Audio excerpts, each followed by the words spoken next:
Situational judgment knocks out about 12% of people who take the the exam. Why? Because like anything else, they're not practicing, they're not preparing. I say this all the time.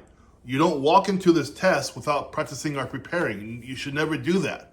And the CBP website really doesn't prepare you for the exhaustive test you're going to take. It just doesn't. It gives you some questions, but it doesn't give you what I give you. I give you 115 questions down below the link. 115 questions. Situational covers over 50% of that test. Okay. Number two, you get instant results back, instant percentage, email from me, and the link to that test also gives you a 34-minute interview prep from start to finish. How you should walk into the room, what you should wear, eye contact, handshakes, all that stuff. The questions you're going to have come at you and how to answer them professionally, how to ask questions at the end of the interview, all that stuff's in there. It's an awesome package you get. It's an awesome package. So click the link and get started. Let's get going on some of these test questions for you though, so you have an idea what you're walking into, okay?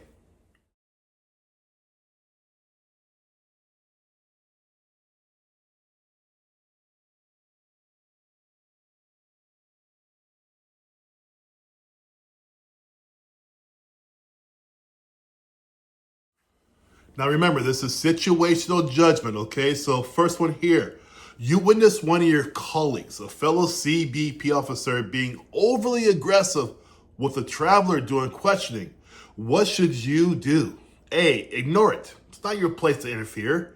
B, confront the officer in front of the traveler. C, report the incident to the supervisor after the interaction. Or D, record the incident on your phone just in case you might need it.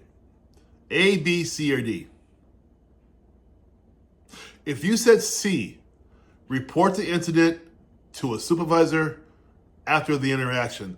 The reason why is because the professional and policy-driven choice is to report immediately, right? You want to report that because you are the professional. So you want to go through the proper channels. Now, we say proper channels in civilian life, right? But in military life, you want to say, I would report it to my chain of command, starting with my supervisor, okay?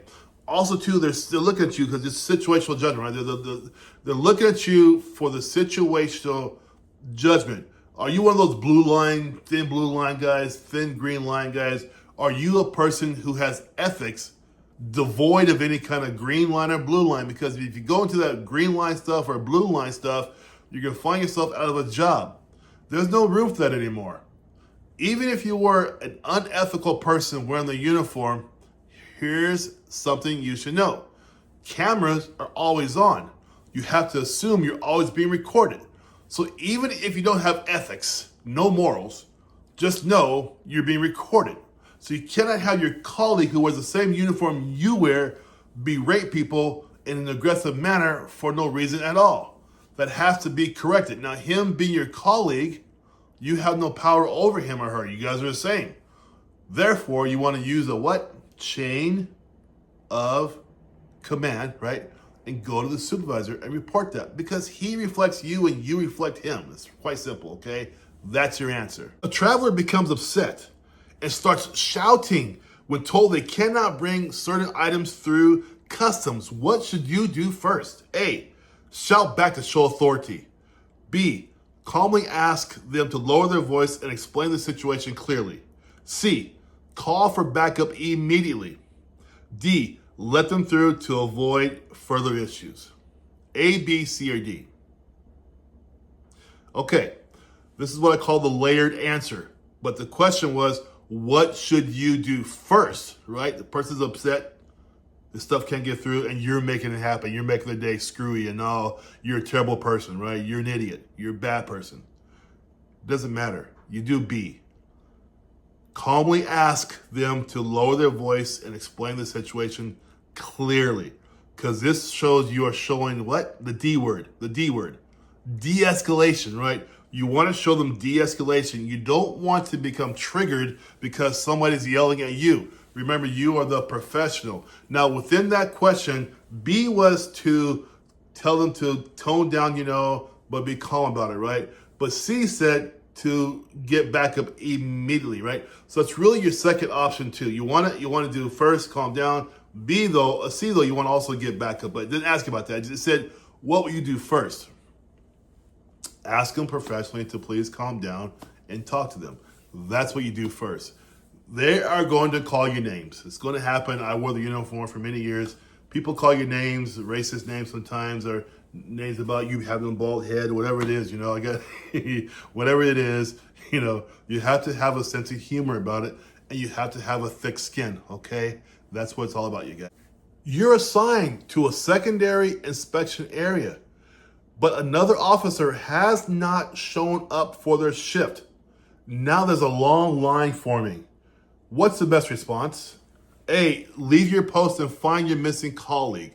B, ignore the line. It's not your problem. You're off now. C, manage the line as best as you can and notify the supervisor. Or D, ask travelers to come back later. A, B, C, or D? It's going to be C. Manage the line as best you can and notify the supervisor. So you're probably thinking, well, that's kind of a silly question. Why ask that obvious question? You're going to stay and help out, of course, right? Because they're looking for initiative. What do? You're part of a team. Your colleague may not be there yet for a number of reasons, but you still got to fill the gap, right? You got to stand in the gap and do the mission, which is get people through there if they're legally allowed to be there, right? But still do your job. Next thing you're doing, you're using a chain of command, right? And you tell your supervisor, hey, so-and-so's not here. I'm here. I'm doing the job still, but they're not here. They are looking for initiative in your answer.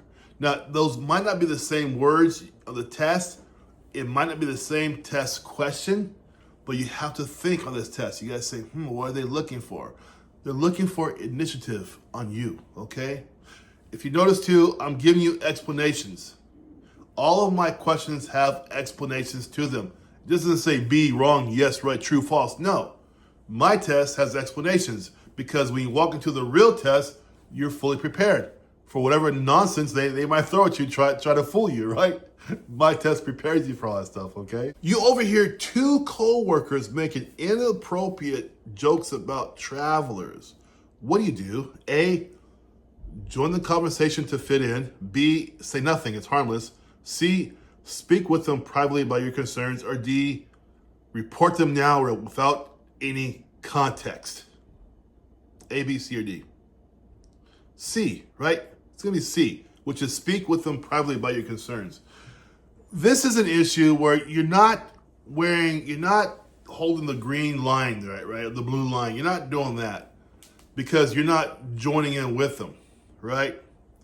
Nor are you reporting it to your supervisor immediately either, right? Because there's no context. But you're going to say to them, hey, brother, hey, sister, you probably shouldn't do stuff like that. People might hear us, or it might be on camera. You can tell them things like that, in such a way it doesn't alienate you, but then it also, though, too, it builds your reputation as an honest person or a person who just wants to do the job correctly, Because in every group out there, no matter where you are employed at, even now, in the future, whatever, you're always going to have some knuckleheads out there. When I worked law enforcement, there were two guys we knew were knuckleheads, I never did patrol them because I knew about them already, right? And they got checked many times with other officers, And in time, of course, one got fired and one was suspended, whatever, But anyway, your reputation is very important in this career. So keep it clean from day one, okay? And don't be there, like you got to be Mr. Upright all the time. But just show people there are lines you won't cross morally, okay? Because that's really what they're looking at when they ask that question. How do you perform under peer pressure? Do you hold the line and joke with them, ha, ha, ha? Or do you report them, ha? Or do you say, hey, brother to brother or brother to sister, can we not do that? There we go. Last one. A traveler claims they were discriminated against by another officer. What's the best action? A, apologize and move on. B, defend your coworker without hearing their side at all. C, let a supervisor know and document the complaint. Or D, ignore the complaint. unless they get louder. That's a big one, right? There we go. So A, B, C, or D. It's going to be C. Let a soup know and document the situation. So guys, there's two parts of that answer. The first part is this. You definitely want to, right, let your supervisor know, because those are very touchy points these days. You know, it's going to be careful. You know, so you let him know. And also, though, too, you want to make sure you document the complaint.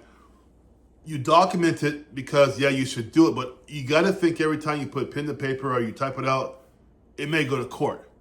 So you always want to write your reports that way. See, the exam's not going to tell you these things, but the more I give you meat on the answer, the better your chances of answering those questions properly. So you have to always understand, every report I wrote in the field, I always thought in my head, a judge is going to see this.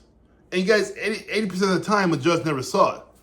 But the 20% of the time they saw it, I was like, yes, I'm glad I was so thorough on my report, because it helped me out a lot, you know? But anyway, though, you want to make sure you report everything, because if it's not written down, if it's not on video, it's not true, right? No one can prove it, right? So write everything down.